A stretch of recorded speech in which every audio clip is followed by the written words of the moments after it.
بسم الله والصلاة والسلام على رسول الله. الحمد لله. إن شاء الله ما أنت حقادنا ما أنت بشوا حواي بش هجرة وحواي لحي طبعا جماد الثاني كن أفر بقل في أفرتني السدح بش سنة قالدنا وحواي سقالي طبعا جانوري أو بش كوات سنة لو كن لبي لواتن maanta casharka waxaan qaadanaynaa malmalka hore waxaan usoo qaadanay loobaan dakarka malmalka horta magaciisa af soomaaliga waa malmal carabigana waxaa lagu dhahaa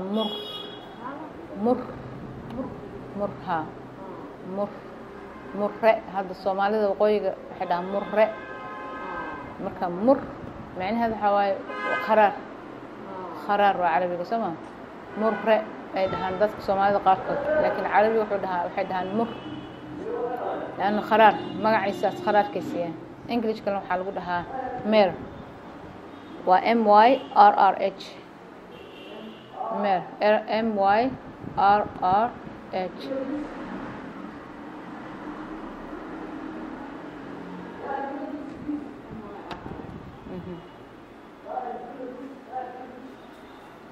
geedka malmalka uu ka baxo waxaa la yiraahdaa dhidin af Soomaaliga dhidin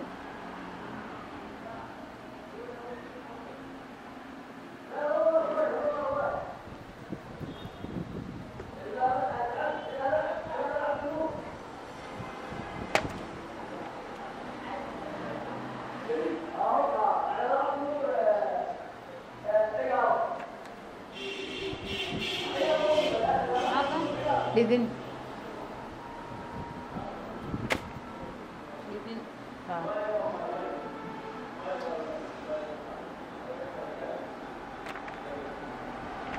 Geedka malmalka ka baxo waxaa la yiraahdaa lidin. Malmalka geedku ka baxo lidin. Sama. Bahalkan waxaa la yiraahdaa ii sheeg Soomaaliya wuxuu ka baxaa meelo badan ayuu ka baxaa. ما هل لنعكليه مكبته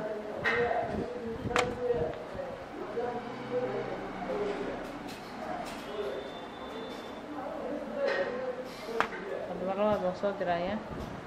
بيت كأنفبي وكبحة مثلا صومالي أو دن وكبحة وبعدين هدينا عاصي كونفورته inkastoo laga helo bari iyo sanaag waa u badan tahay in laga helo laakiin waxaa uga badan loobaanta sidoo kale nugaal waa laga helaa annaga dad oo waxaa jirto dhinacaas garow dukaanka markuu xagga aan joogay dadkaan u dirsan jiray malmalka marka duurkay galayaan 2 kiilo 3 kiilo 5 kiilo waxay helaan ay keenayaan waa ka gadan jirnay marka nugaal saas aan ku ogaaday inuu ka baxo marka nugaal laga soo tago mudug uu ka baxaa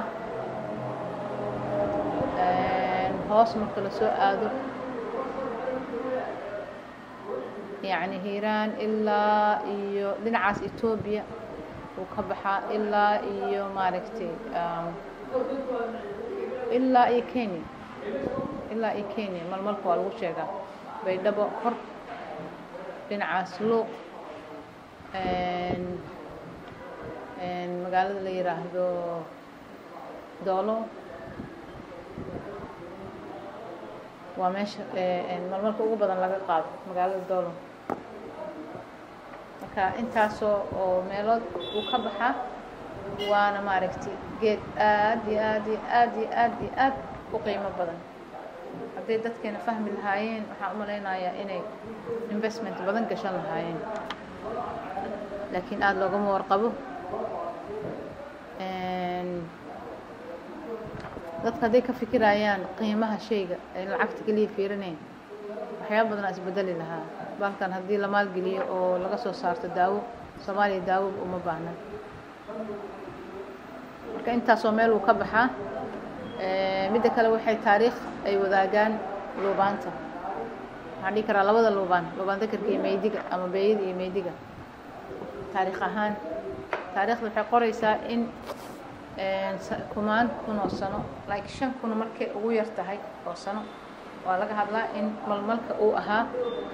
loo isticmaali jiray daawo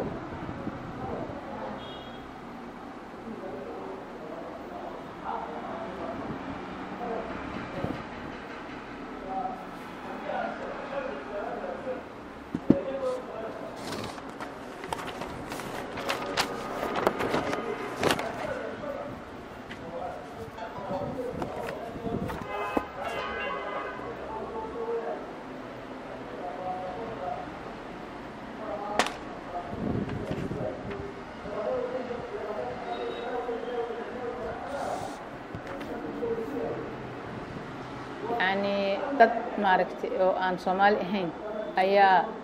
la qabsaday daawo ahaantiisa oo yani 5 kun oo sano ka hor ay isticmaalayeen daawooyin oo isticmaalayeen dadkii maaragtay hore oo ilaa ay hadda dad kamidana ay isticmaalaan yani hadda fiiriso dadka hadda Soomaalida joogto waa dadka ugu yar oo cilmiga ugu yar ka haya مع إنه أي ليهن تاريخ ذا والدين تود إيه كسو جارين داو أهانتيسا هذا هو كيريه علمي إني كف إني أي وح كشيءان يعني أنت بدك أولا كشيء علمها الله مريا ومش الله مريا وإحساس عمل علمها مقدشان يومش بس وحياة وإحساس وكلام تدير الحكاية reasoning oo sameeyaan ilmaha u xiraan oo mariyaan wax kala waa ma aha ku saleysiin waxaan ka walwalsanahay wuxuu ku saleysiin ma aha ila ku dhacay ha iyo ana urus waxa la hayo maahan qaabkooda urus oo kale yani macna caafimaad ma aha macna caafimaad ma aha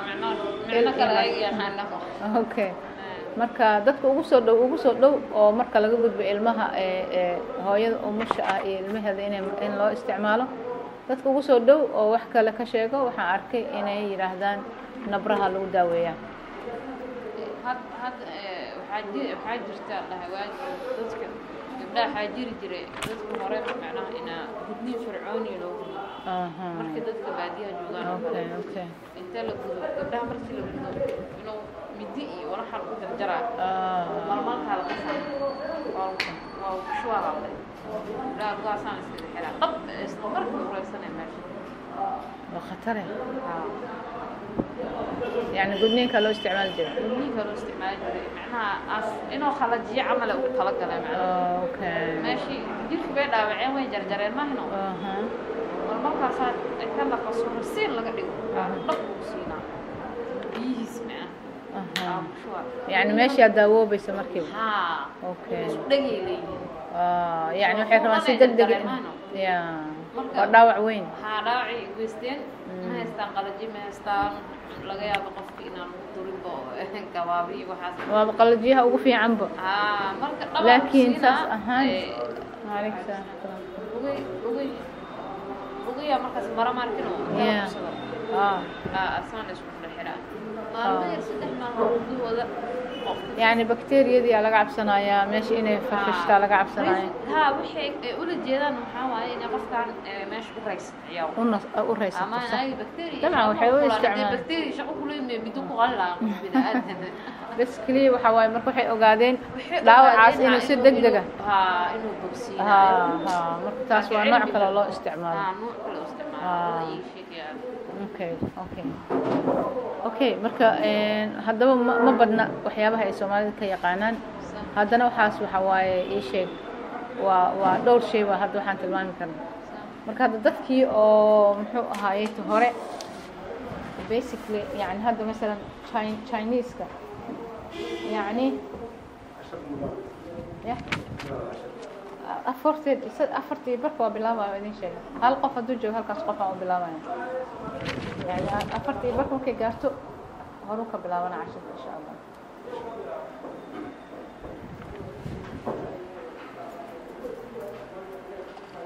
dadku waxay isku raaceen malmalka inuu yahay daawada ugu dheer cimrigeeda oo daawada herbalka cimrigeeda ugu dheer yahay adduunka inay tahay yacni haddii la dhaho herbalkii ugu dheeraa ugu cimri dheeraa oo la isticmaalay ama la isticmaali jiray waa maxay waa malmalka xataa hadda faa'iidadii lubaantan ka soo hadalnay aad u faa'iido badan saas ay tahay oo lubaanta aad haddana macruuf ay u tahay meelo badan waxaan ku arkayaa in malmalka ay dadka aad xagga maaragtay u leexiyaan daawo ahaanta meesha ee lubaanta loo yiraahdo carafteeda iyo waa la shidaa malmalka marka laga hadlo kaliya dadku waxay aad uga hadlaan xagga daawadiisa marka waa daawada ugu qadiimsan oo dabiiciga ah oo la isticmaali jiray meel waxaan ka arkay Yurub waxay bilaabeen inay isticmaalaan 1930 iyo xoogaa meelahaas markay ahayd ayay bilaabeen inay isticmaalaan waxayna joojiyeen 1960 iyo xoogaa yani 30 sano kadib dabcan markii la baray Allahu a'lam marka arrinkaas ka fikir sababtay u joojiyeen wax kale ma aha yani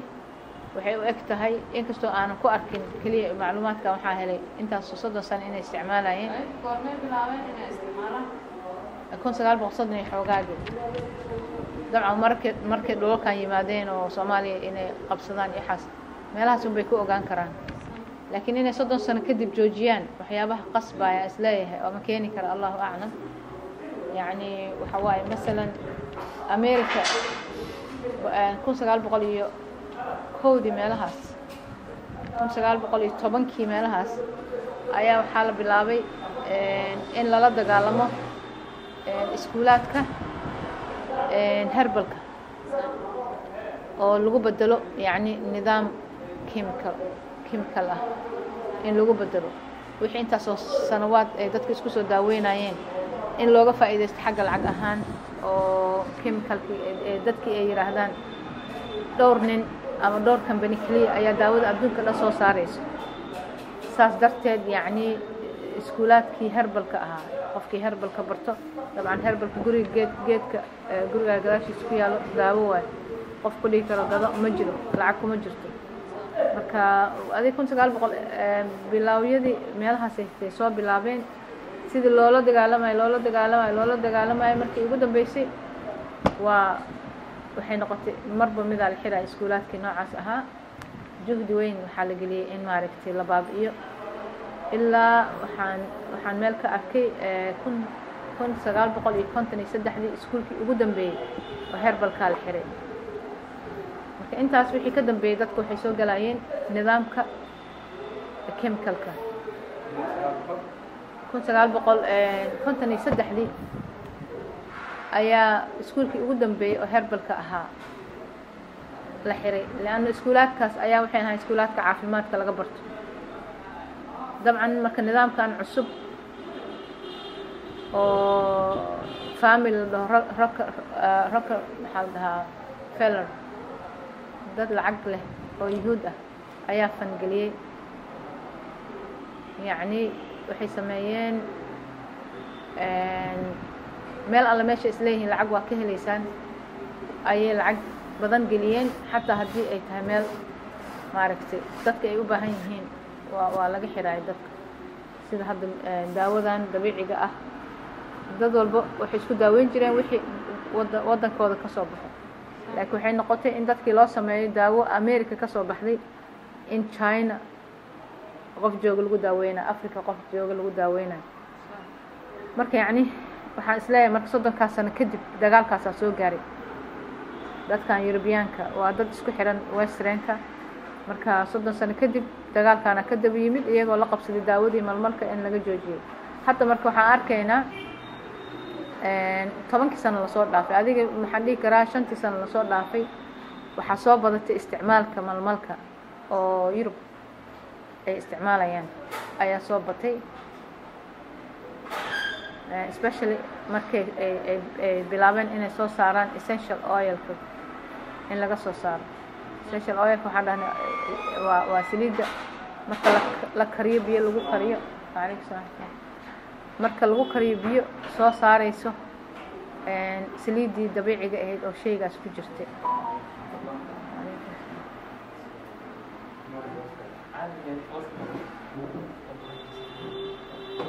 markaas kadib ayay haddana usoo laabteen oo hadda ay yacni wax ka ogaadeen in uu waxtar leeyahay. marka taas dhinacaas waa dhinac yub macnaha hadda inay ugu faa'iidaystaan usoo naqeen ugu soo laabteen essential oil fiiri dadka mujtamaca meel degan waxbarashadooda haddii waxbarashadooda wax laga bedelo مثلا wax ay yaqaaneen haddii manhajka waxbarashadooda laga bixiyo oo wax cusub loo keeno waxay u baahan tahay hal generation keliya in laga bedelo waxbarashadaas. halkaas generation markuu weynaado iyagaa gudbinaya ilmahooda iyo waxay u gudbinayaan maaragtay generationska ka dambeeya. marka laba generation haddii ay waxbarashadooda la bedelo micnaheeda mujtamacaas wixii uu ku dhaqmi jiray dhaqankaas wuu ka tegay. marka yacni isbeddelkii ku dhacay way hilmaameen si ay u badan tahay oo annagay noo baxda waa hilmaanay. yacni 200 sano oo Africa lagu kala qaybsado oo gaalada ay noo yimaadeen maxaa dhacday traditionkeena dhan ha laga tagaa la yidhi waxaa u leedihiin dhaqan ka taga dhaqan cusub qaata. marka yacni daawadeenna xataa waana la hilmaamsiiyey. marka waxaan u maleynayaa iyagii dhexdooda waxa ku dhici kara. marka waxaan waa la wada hilmaamay waa daawo la hilmaamay laakiin alxamdulillah hadda waxay dadkii soo bilaabeen in la isticmaalo. haddana maaragtay ii sheeg markay noqoto ii sheeg essential dhinacaas essential oilka iyaga hadda annaga Soomaalida hadda fiirisid waxyaabo badan inkastoo dadka inta badan ay hilmaameen laakiin haddana waxaa arkaysaa siyaabo badan loo isticmaali karaa ay biyaha ka mid tahay ya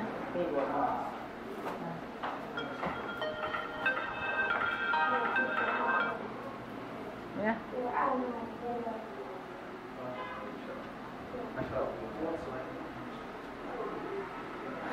marka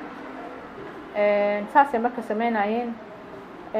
anoo meel wax ka baaraya waxaan arkay inuu jiraba xadiis nabiga sallallahu alayhi wasallam uu yiri malmalka iyo loobaanta guryaha ha loo shido guryaha xadiis aliha inuu yahay malmalka iyo loobaanta in guryaha loo shido. waxyaabahaas hadda Soomaalida kale waxyaabaha ay ka soo gaareen cilmigaas la hilmaamay ayay ka mid tahay. malmalka sidii loobaanta ma loo shidaa ya sidii loobaanta loo ha مثلا إشارة يا بهلا يا يا طبعا واقف المهم هذا بحشيد اسمه ململ أقل ما كاسو كا وتسعة يا ململ قال ما هو ذي دمبيل ير ما هو ذي يا دمبيل ير هذا ما هو ولا حاجة هذا يمكن كسر درجة ها الله قدره واه ذي ها meelahan aan saar malmalka taasuu ku jiray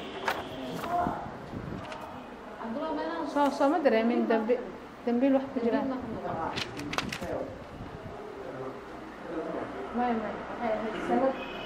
salad yar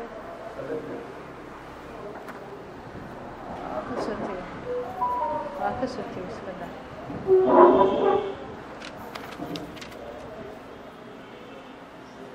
hayaan salaamu calaykum 10 ku jiray 10 كجرة هاي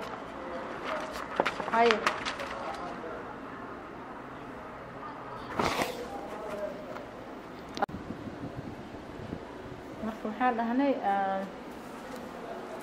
intaas hadda markay uga baxnaha xadiiska ugu dambeeyay nabiga sallallahu alayhi wasallam guriga la soo dabcan xasharaadkay ka dilaysaa bakteeriyada ka dilaysaa caraf ma laha oo sida tan oo kale meediga oo kale caraftiisa ma gaari karo laakiin saas ay tahay aniga aad u ila caraf badan yahay oo qaaca hortaan diilo ya ha waa waxyaabaha la shido waa meesha lagu shido yani qof hadaa la qabsatid caraf waa laakiin hal mar marka la shido kala xasiladahay yani ha inuu kula urayaan asoo qasana laakiin asoo shido wali ma Chinese-ka waa dadka ugu badan marka la fiiriyo taariikhda oo malmalka isticmaalay dadka ugu cimri dheer oo yacni isticmaalkiisa waqti dheer isticmaalaya Chinese-ka. Marka researchyo badan haddaa internetka gashid oo arkaysaa oo ay sameeyeen ay yacni soo gudbinayaan natiijadii. Marka cilmi baaristaas ay ku sameeyeen mid ka mid ah waxay ku ogaadeen in uu daawo u yahay cudurrada dumarka. cudurrada dumarka inuu daawo u yahay ayay ku ogaadeen.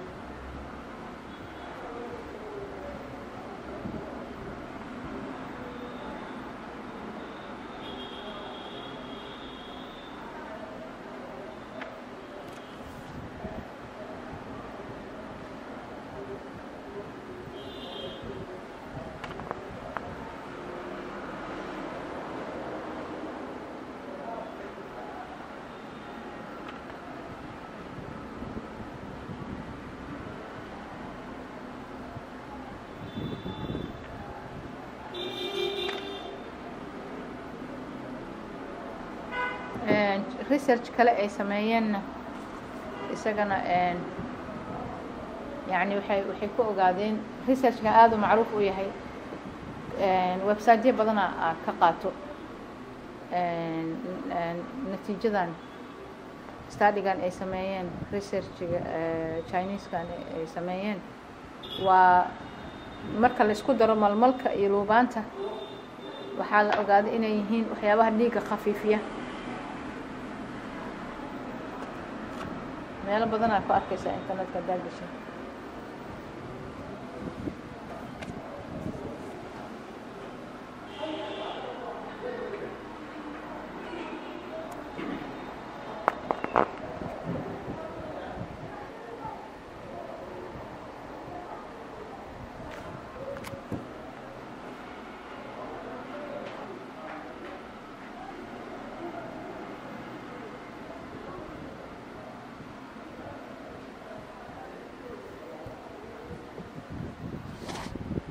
dad scientistayaal iyagana waxay ku sameeyaan research kale.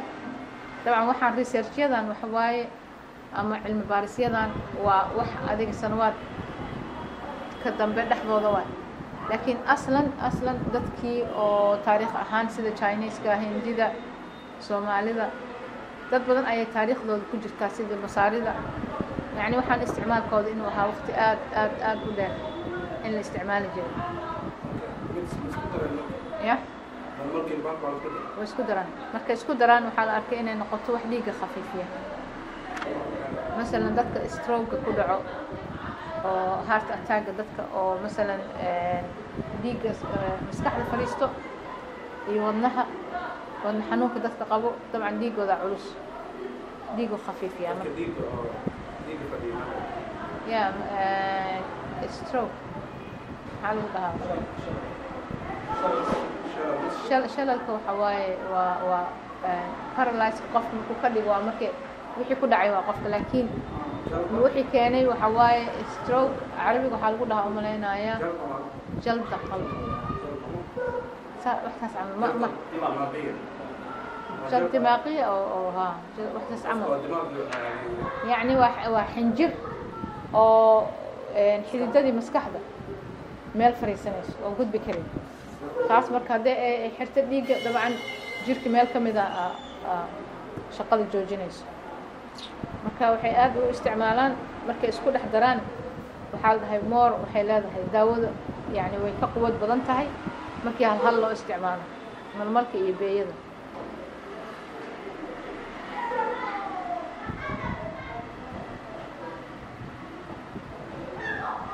research kale oo scientistayaal iyagana ay sameeyeen waxay ku ogaadeen inuu malmalka neerfaha daawo u yahay. dadka neerfaha qabo inuu daawo u yahay.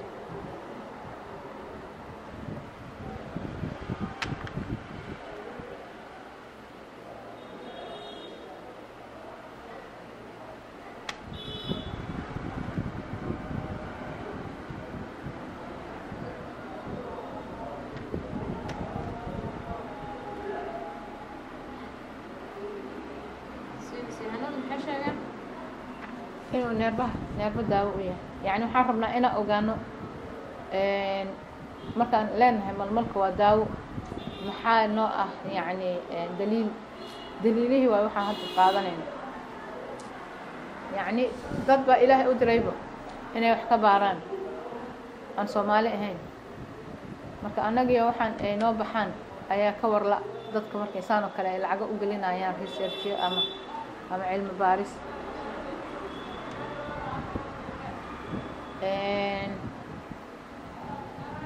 dadka Asianka waxay u isticmaali jireen waxaa la yiri lafa xanuunka masalan lafaha cudurka gala kala goosyada Asianka u isticmaali jireen rheumatoid arthritis wax la dhaho يعني inflammation كقالوا الله كلا جويسيدا dadka Asianka oo isticmaali jiray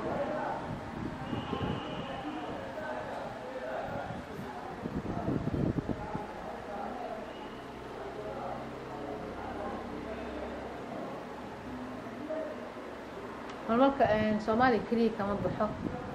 Yemen ka baxaa Ethiopia ka baxaa dhinacan dabcan Ethiopia hadii la dhaho dhinaca Soomaalida Kenya hadii la dhaho dhinaca Soomaalida يعني meelahaas uu ka baxaa Yemen uu ka baxaa laakiin waxa la isku raacay research-yada intooda badan in uu nooca Soomaaliya soo dhawo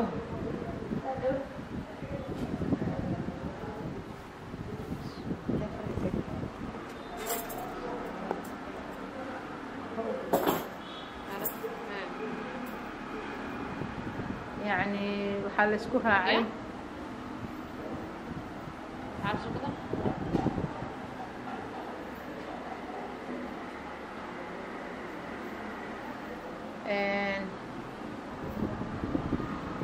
malmalka Soomaaliya ka baxa inuu yahay nooca ugu sareeya malmalka ugu sareeya inuu yahay midka Soomaaliya ka baxa kan ugu caafimaadka badan uguna tayo badan inuu yahay طبعا labada marka kala fiirisid inkastoo aan haynin midka kale malmalka Soomaaliya ka baxay malmalka Ethiopia iyo Yemen ka baxa uu ka duwan yahay Kenya waxa lagu yaqaanaa waa guduud madow xiga waay oo aad u dhalaalay meesha midka Yemen iyo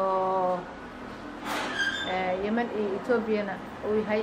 guduud laakiin cadaan iyo yellow jaalo xiga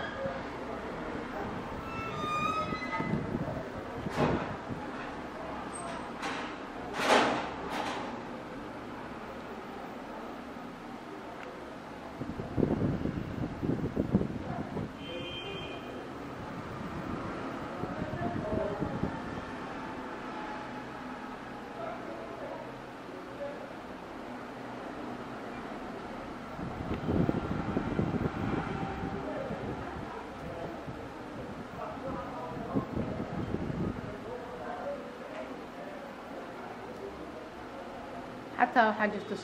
Soomaaliya kan ka soo baxo iyadoo la ogyahay inuu leeyahay tayo badan oo kuwa kale ka tayo badan yahay laakiin haddana waxaa jirto nidaamka haddaan loo raacin loo soo guro isagana tayadu way ka yaraataa ya faa'iidadu way yaraanaysaa haddii laga soo gooyo geedka waqti uu diyaar ahayn مثلا isagoo si fiican ugu bislaanin geedka hadii laga soo gooyo wili midabkiisa dhameystirmin faa'iidadii la rabeen ma laga wada helayo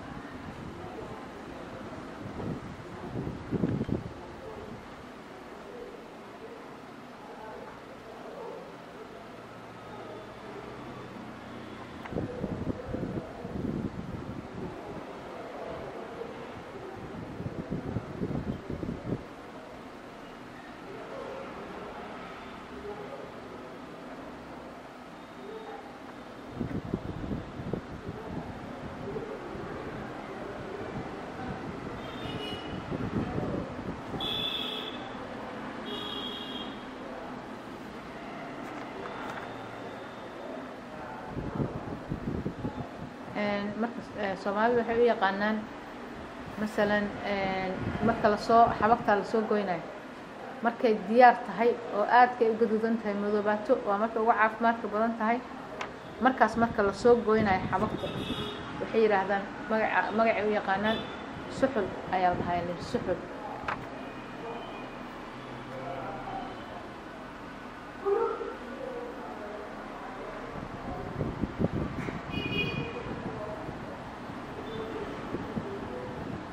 marka intay bislaanin marka haddii lasoo gooyo waxaa la dhahaa layidhi sarac sarac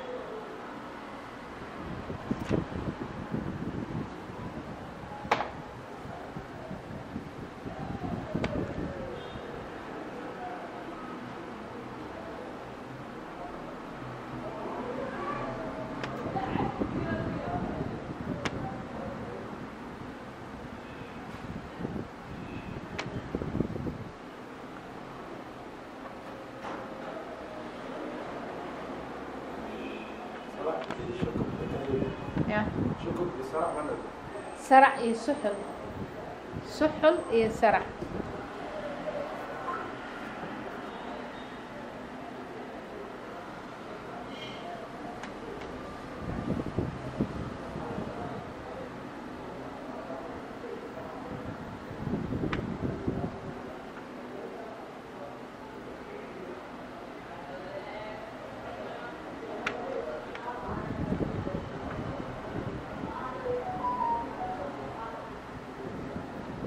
familiga luubaantana waa familiga ya ya familiga ha luubaanta iyo familiga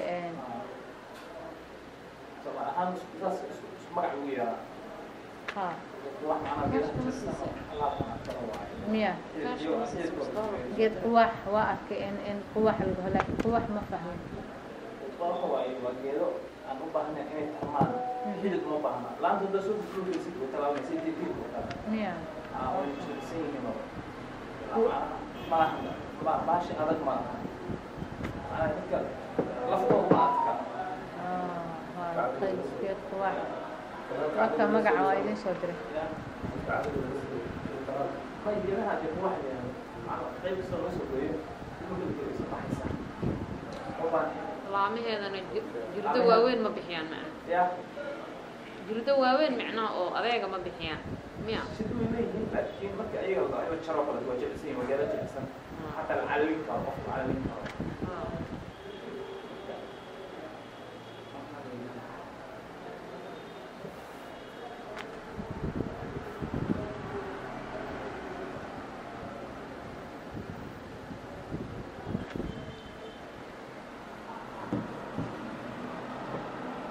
familigaasna يعني هو يهي طبعا geedaha carfaaya oo leh xabagta leh oo dhan ayaa la dhahaa magacaas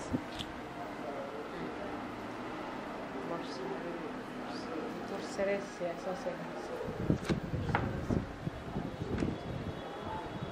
sacuudiga uu ka baxaya liir laakiin ma aqaan sacuudiga aniga waxaan u maleynayaa Soomaaliya in looga diro mar walba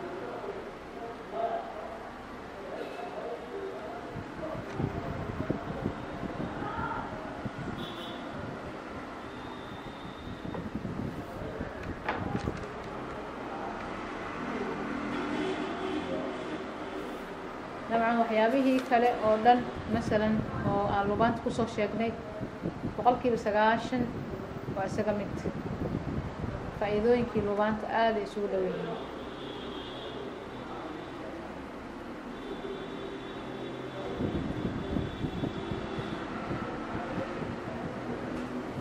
isna anti fungal waaye anti bacteria waaye anti waxaas dhan waaye waa anti inflammatory waa anti يعني anti oxidant wuu yahay anti bacteria wuu yahay anti germs wuu yahay anti virus wuu yahay waxaas oo dhan marka saas waxaa keenaysa inay meelo badan isaga eg yihiin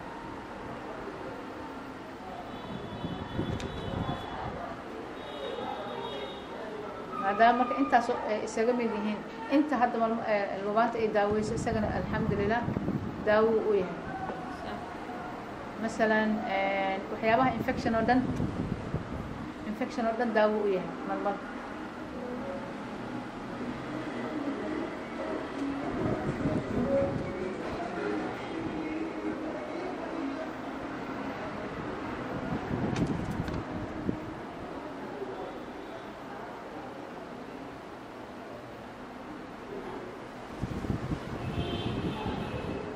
infectionkaas wuxuu noqon karaa infectionka qumanka dhuunta galo wuxuu noqon karaa infection caloosha galo infection meel walba oo jirka ka galo daawo u noqon karaa yani meesha antibiotic loo isticmaalo antibiotic ahaan dabiici wuu noqonayaa insha allah midda kale malmalka wuxuu gaar ku yahay bararka researchyo badan waxay sheegeen in uu bararka dejiyo marka qof meel ka bararto kale ando dadka soo bax waxay dhahaan oo kale talatumo oo la khasaaro mariyaa dad meesha xal la afayso yeelka bararka aad ugu fiican yahay midda kale oo waxyaabaha anaga aan aragnay waa waxa hadda idinkaga sheegay yani inta anaga aan ahno dadka daawo ahaan ugu sameynayna bararka kowda qumanka waxaan aragnay burooyinka see loo siinaa barka burooyinka ya qubanka see loo siinaa masalan sharoobana waa ka dhignay saliidna waa ka dhignay labadaba afka waa laga qaadanaya laakiin sharoobada lama marin karo maqaarka kore way ku dhagaysaa biyana lagu daraa markuu qofka cabaayo lagu khafiifiyaa saliidda laakiin afku taas oo ka qaadanaya qofku waana la marinaya meesha labadaas sidoo kale burooyinka iyadana waxaan aragnay inuu uu daawo u yahay oo alxamdulilah dad burada marka dusha maa laga marinaa mise dhexdaa laga siinaa fiiri maadaama daawadan afka laga qaadan karo waxyaabahaaniito xanuunada waxay ka imaanayaan jirka gudihiisa inta badan caloosha gudaheeda ka imaanayaan soo ma maadaama marka ay tahay muxuu ahaayeto wax gudaha ka imaanaya haddii gudaha loo qaato taas ayaa waxay tahay faa'iidada weyn ya faa'iidada weyn waxay ka imaanaysaa marka qofka uu afka ka qaato ya afka markuu ka qaato يعني dhiiggay gaaraysaa soo ma calooshay gaaraysaa waxa ugu horey la dagaalamaysa waa maxay waa bakteeriyadii aslan xanuunka keentay ama jeermiskii ama wixii markaas jirka dhibaayay marka gudaha iyadoo ka dagaalamaysa ayaa haddana banaankana la mariyaa ya marka intaas marka waxyaabaha ay gaarka ku tahay waxaan dhahnay marmarka marka laga soo tago lubaanta loo barbar dhigo waa bararka waxay kaloo ay kaga duwan tahay waxa la yiraahdo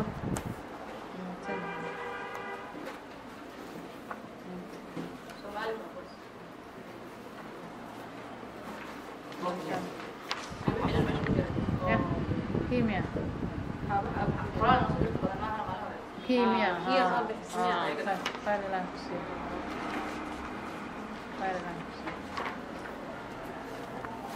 waxyaabaha kale oo malmalka uu maaragtay kaga duwan yahay beeyada oo yani gaarka u yahay waxaa ka mid ah inuu la dagaalamo gooryaanka caloosha inuu la dagaalamo gooryaanka meerka malmal af Soomaali waaye mur waa carabi meerna waa English marka qaarkood waxaa arkaysaa meerha ayaa ugu dambeysa bad sida ugu dhawaaqaan waa meerkaas iska dhahan dabcan waa murkii unbay meer leeyihiin laakiin Soomaalida malmalkaasay loo yaqaanaa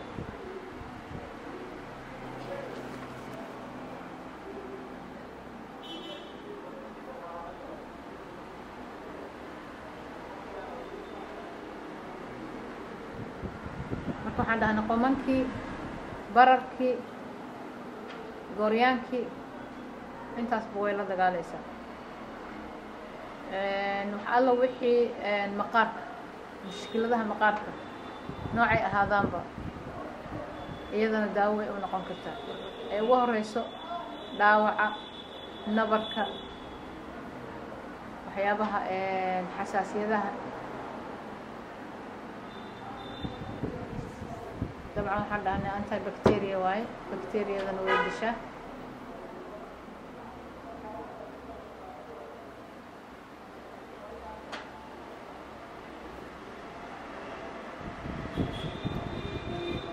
qufaca way u fiican tahay hargabka fluga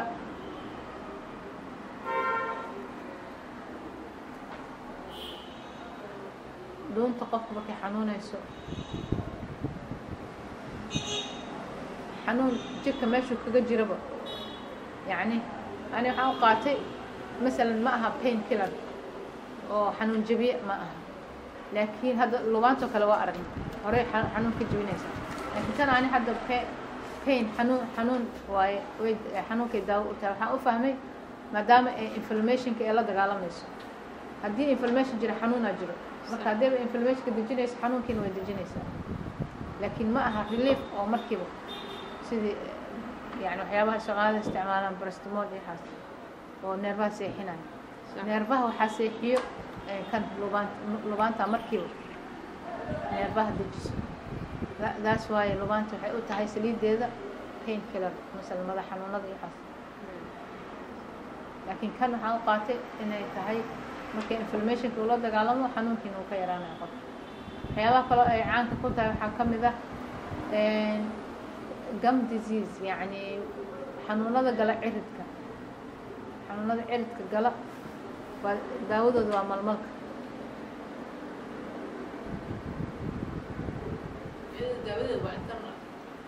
malmalka iyo external labadaba gudahana waa loo isticmaala banaankana waa loo isticmaala caloosha iyo dhuunta iyo waxaas oo dhan maadaama ay gudihii ay ku daawoobayaan banaankiina ku daawoobayaan marka dabcan waxaa jirto nabarada hadda waxaan kusoo qorahaa masaarida waxay u isticmaalayeen daawo ahaanta dhinaca maaragtay askarta dagaalka markay galaan dhaawaca soo gaaro dhaawacaas malmal lay ku daaweyn jireen ilaa haddana ayna ku daaweeyaan ma sheegayo waqti hore ma dhahay intaan kusoo qoray yacni in masaarida ay u isticmaalaan xagga yacni dhaawacyada special askarta markay dagaalada ay aadaan ya ha waa dabcan nabarada soomaalida caan ku ah taas ya waa la mariyaa soo maa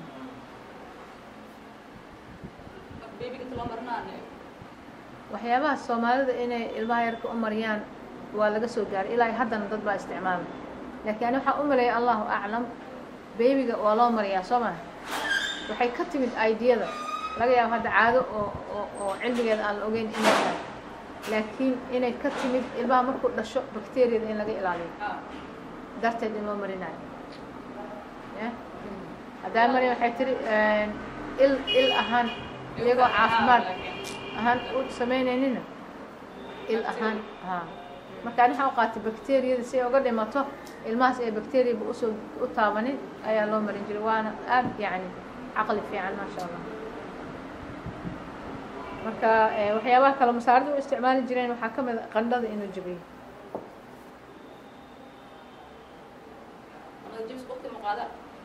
dabcan 12 saacadood ilaa 4 saacadood leanna waa intuu jirka si fiican uga dhex galayo oo maadaama uu caawinayo qaybta inflammationka hadduu dego jirka dagaalka wuu yaraynaya yani waxa qandhada keenaya waa dagaalka jirka ku jiro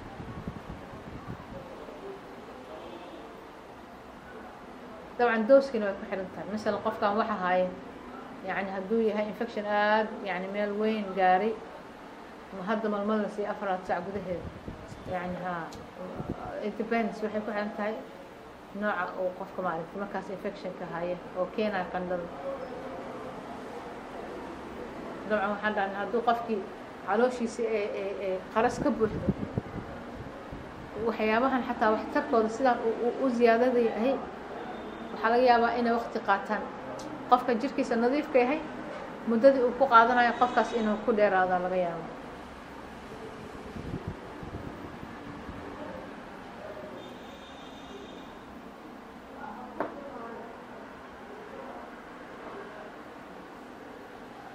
طبعا meelaha oo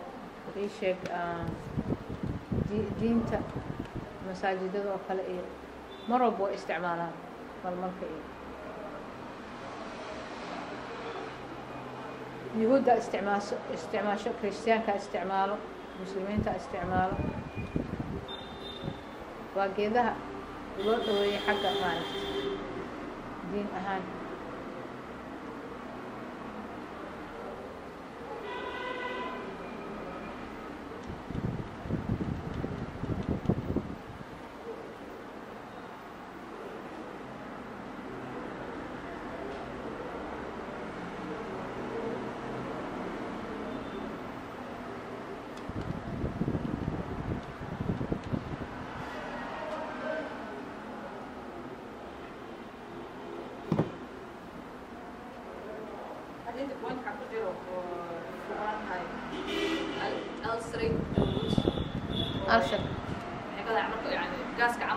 nabarka caloosha ku dhaco maalinta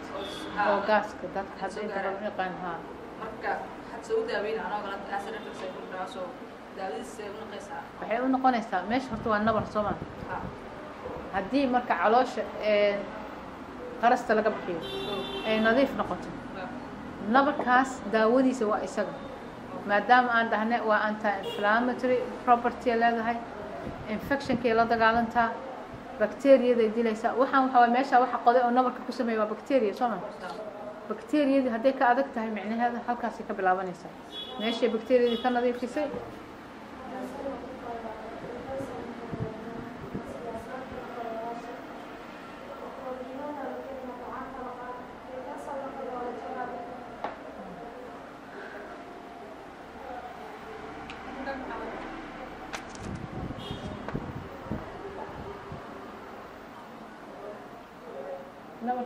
number كم سجال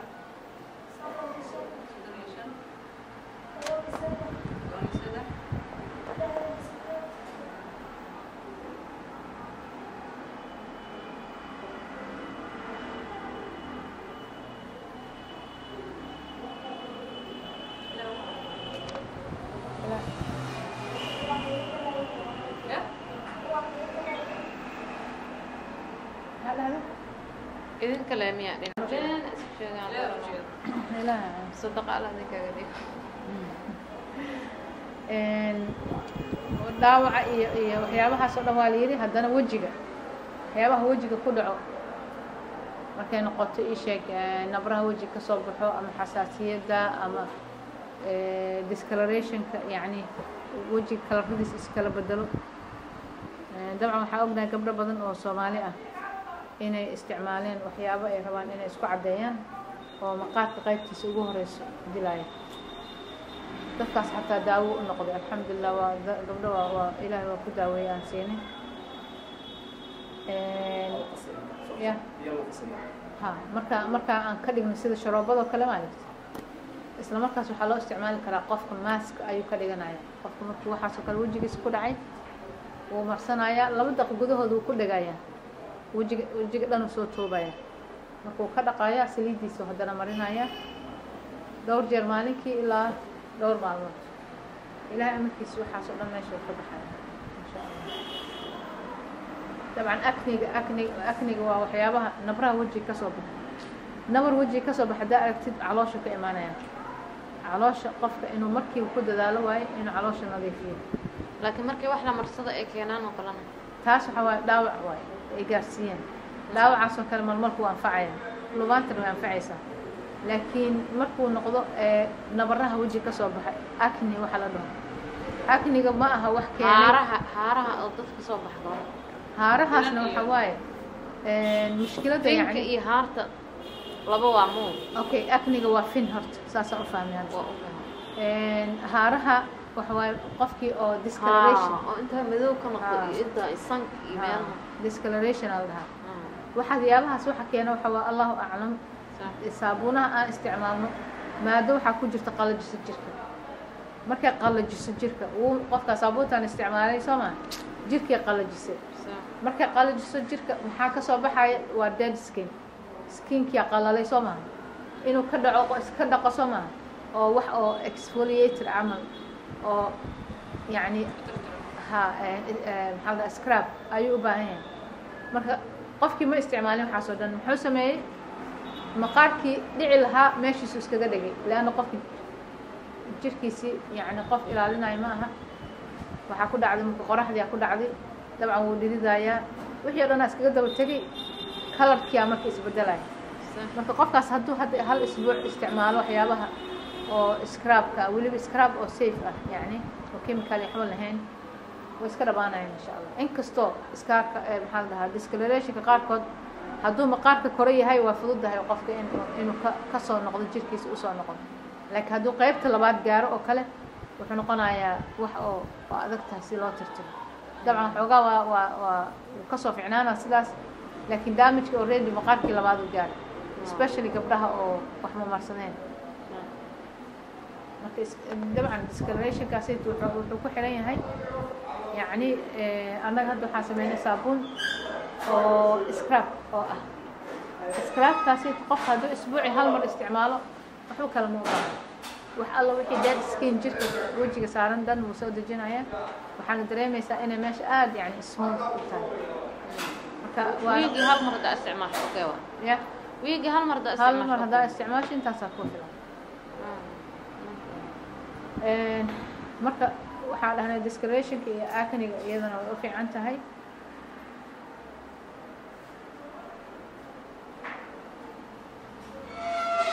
marka alxamdulilah yani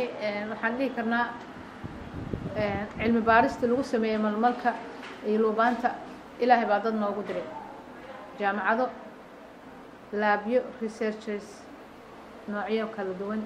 adduunka oo dhan baa laga baaraya marka aad ayay u badan yahay informationka laga sameeyey malmalka meelo badan oo ku jira marka faa'iidada hadda dhahno waa sii wadaynaa maba soo koobi karno aaday u badan tahay ani markaan fiiriyey luubaanta iyo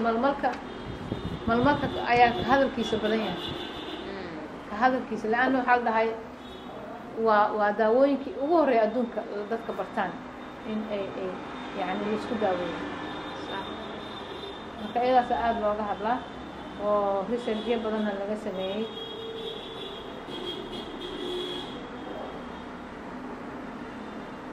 yani researchyada qaarkood waxay leeyihiin waxaa socoto in mar dhow lasoo saari doono yani in la yidhaahdo malmalka waa antibiotiga oo adduunka hadda yani ku ictiraafo inuu adduunka ku ictiraafo in uu yahay malmalka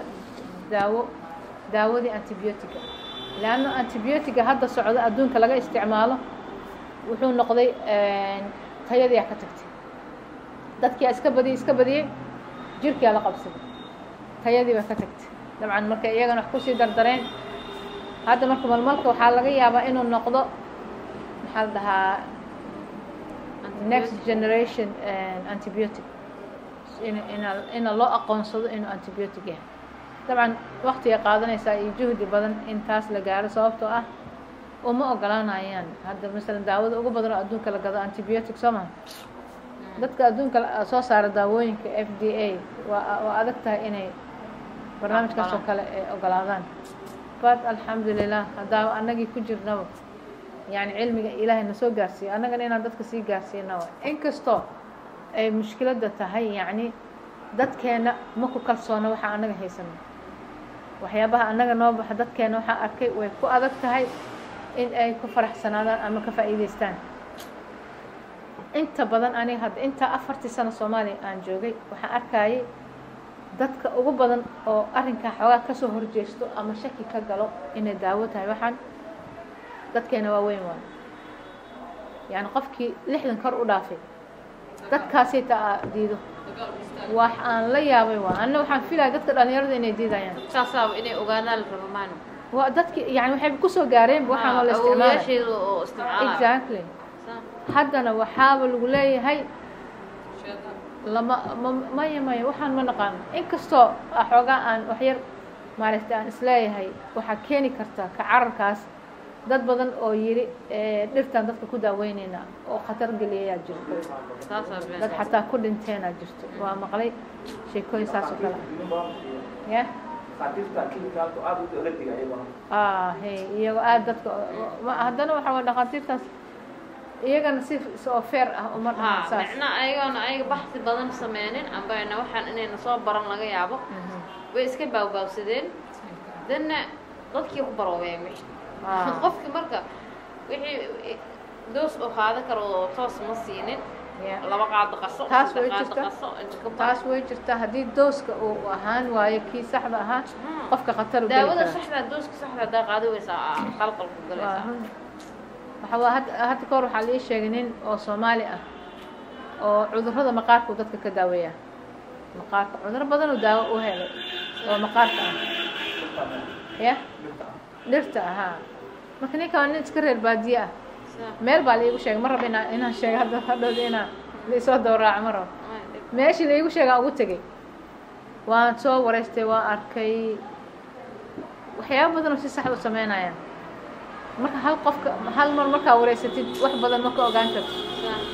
ilaahay amarkiis qofkii oo markaa meeshaas baadiyaha ka soo noqonayay gaariga igu soo qaaday ayaa ina adeerkiisu ahaa oo isla shaqeeyaan oo uu caawiyaa yacni isagoo iska sheekeynayo marka ninkaas daawadiisii aad oola dhacsan yahay ayuu wuxuu dhahay wallaahi ninkan aad ba maaragtay dad badan baa Yurub oga yimaado meelo America looga imaadaa daawadiisa saas inkastoo xoogaa wax yar ay dhaceen maxaa dhacay wuxuu yidhi adiga dhowr qof laba qof oo dhintay horta uu ii sheegay midka maskaxdeeda ka bixi waayo wuxuu noqday wuxuu yidhi daawo wuxuu dadka ku daaweeya ma tusaayaan dadka ya caleen geed uu meel ka soo helay ayuu dadka ku mana u sheegaya dadka magaca soo marka caleentii wixii adiga dhacaankii uu ku daaweyn jiray dadka ayuu marka wuxuu sameeyey qofka waa in la fiiriyo moogta hadda masalan lugta meelahaas haddii qofka oo maqaarkaas wuxuu ka soo baxo waa fududahay in maaragtay xataa haddii uu wax yar dooskii bato waa lugtii soo maaha laakiin ninkan waxaa la yidhi qoorta dhinaceeda meelahaasayto ayaa wax ka gaareen wixii uu mariyayaa la yidhi waxaan marka waxay leeyihiin effect ah in ay daawadii haddii ay dooska ka bato meeshay qodaysaa mana istaagayso si u socoto meel hoose gaaraysaa maxaa dhacday marka meeshii waxaa ka dhawaa arteriga xididka wadnaha ka imaada Soomaaliga waxaa dhahaa halbowlaha ka dhawaa meesha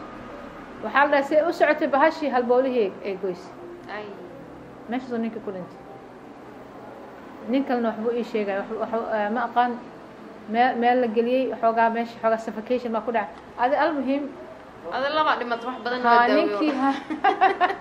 نكي يعني وانقالي dad badan inuu daaweeyo anfacday daawadiisi laakiin haddana waxaan dhahay safety ahaan waxaan see maaragtay waxaan uu iska tawakkal ilaahay waan weydiiyay ani moogta waxaan weydiiyay dooska marka hadda isaga waxaa waaye waxay u egtahay geedkaas inuu daawo sax yahay laakiin research wuxuu u baahan yahay in doos loo sameeyo sax ah inuu anfacayo way u badan tahay dadkii laakiin dooskii u baahan yahay marka waa wax jiro in laga carari karo daawooyinka laakiin haddana haddii la helo yani qof si cilmiyan ah wiil wuxuu ii sheegay jayno joogo marka wuxuu dhahay caloosha ay fadhiisatay qola jaynaas isla shaqeynayno dhaa markaas waxaan dhigno caloosha ay fadhiisa aanu dhahay markaas gabar waxay dhahday caloosha fadhiisatay bismillah anaa kuu keenay daawo caloosha oo herbal ah Soomaali miya maya jaynaas waa gabar way dhahday anoo isdhahay balaayada ama masas kuu keenta markaas waxay ii keento dhaa caleengeed talaal oo meel ku duuduuban oo ii keento dhaa hashaan waa qabsay biyo digsiga ku shubay laba galaas oo biyo ku shubay oo dhex shubay markay soo karkarto waa ka miiray biyaha cabi bismillah calooshaada si u socoto waa yaabay dhahay haya nuuri bacay ku jirto markaas way iga tagtay markaa ku fuulaa caleengeed talaal بلا كودا على جيت لا geed hindigeena waay طلعك عادي geed hindigeena بلا okay. كودا ما جيت لا بيك بس بيك ما هو aaminsana عادي والله يعني معناheesu wadankiisa laga hela uma aaminsan inay daawo بس بيك اسكول ولا بلا كودا على جيت لا بيك يعني halkaas daawadii ku gafay ninkii subxaan allah يعني bahalka geed talaalka marka anaga wax walbo nimcaan heesano waxa u maleynaa wax aan يعني waa wax lala yaabo waa ilaa hadda jahliga dadka meesha uu gaarsiisan yahay maxaa keenay hay doos xumada waa la fahmay laakiin haddii uu qof soo helo dooskii saxda ahaa waxyaabaha annaga hadda markaa bilaabayno ilaahay tawfiiqdiisa ahayd inaan dooska helno laakiin waxaa ku bilaabnay si khafiif ah oo qofkana wax u dhimaynin isla markaasna يعني aan fiirinayn effectigeeda alxamdulilah saa u adjust garaynayna markii ugu dambeysay haa waxaan aragnay dadkii dabcan noo soo sheegayeen waa ku caafimaadeen maalintii aragnay dad kala duwan inay soo sheegeen inay ku caafimaadeen dooskaas ilaa hadda ma bedelin sidiisii waxba markaan diyaarinayana wax kama ziyaadiyo waxna kuma daro marka aan qofka u sheegaya si u qaadan lahaan wax kama daro marka alxamdulilah yani waa wax oo u baahan in la ogaado dooskeeda laakiin yaa ku siinayo waay dadka hadda researchyadan qoray meelo qaarkood waa arkaysa ay ku leeyihiin qiyaastaasi laakiin inta badan researchyadan aan sameynayo waxaan ku arkay waxay sameeyeen lubaantii soo qaadeen maxaa la dhahaa malmalkii soo qaadeen asinol ay ku darayaan waxay ku darayaan acetone ay ku darayaan macnaheeda researchigooda dhan waxa waa chemical ay ku dhex dareen marka waxay ku leeyihiin markii acenolka lagu daray kanay anfacday chemicalka noocaan markii lagu daray kanay anfacday waxyaabaha aadka uga soo horjeeday ka mid tahay chemicalka hadda alcohol marka lagu daro qofkiina daawo ahaan loo siinayo diiniyan marka maxaa laga dhigi karaa yacni ninka qofkaan la siiyey waxaan alcoholada ku jirto diiniyan marka maxay noqonaysaa that's why xoogaa wax yar waxaa is ihahdaa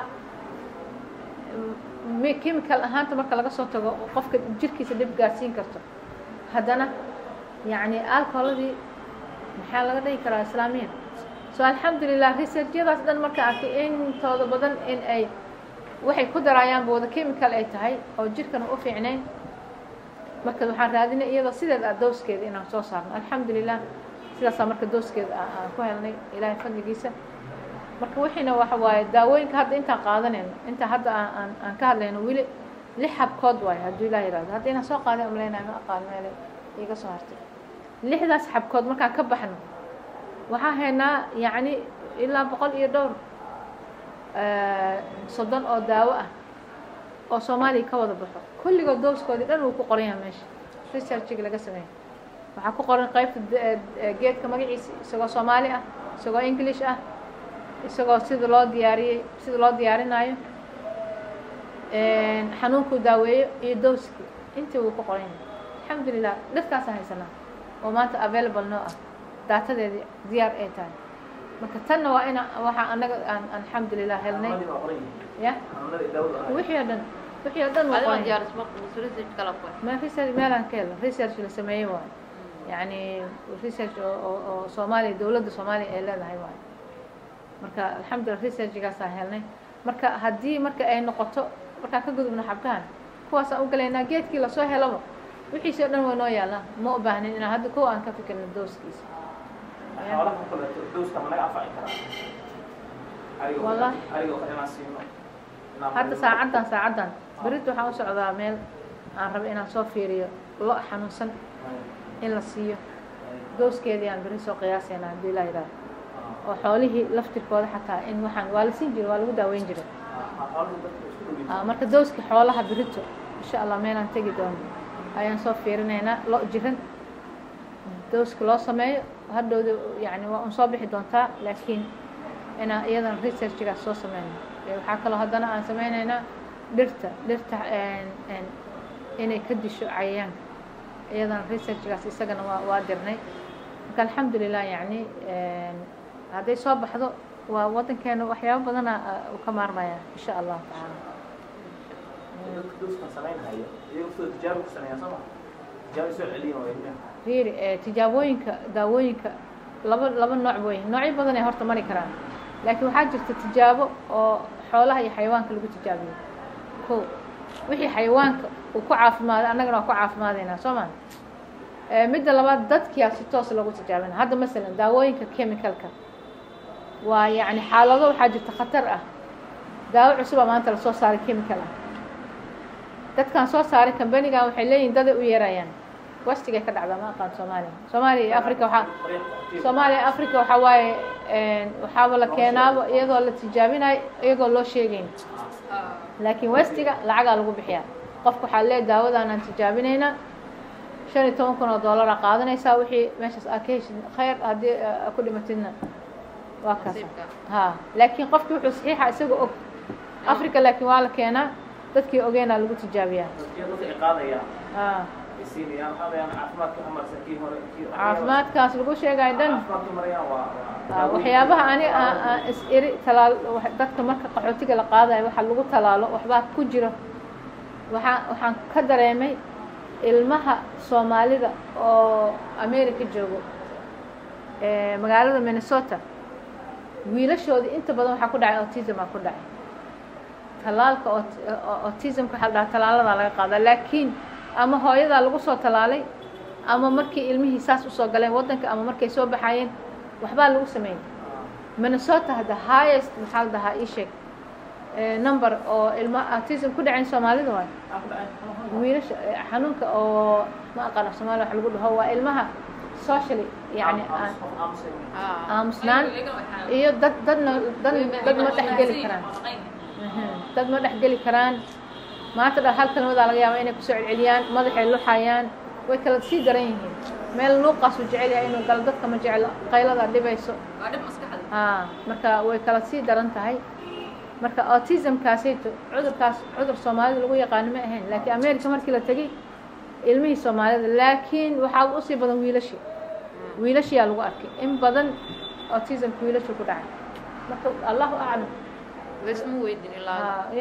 fiiri dad qofka waxaa u daran aniga diyaaraddaa ma raaci karaa ma ka degi karaa america laakiin carbadan qaado kan ha lagugu diro iyo waxaasayto uma fiirnaa war maxaa lagugu diro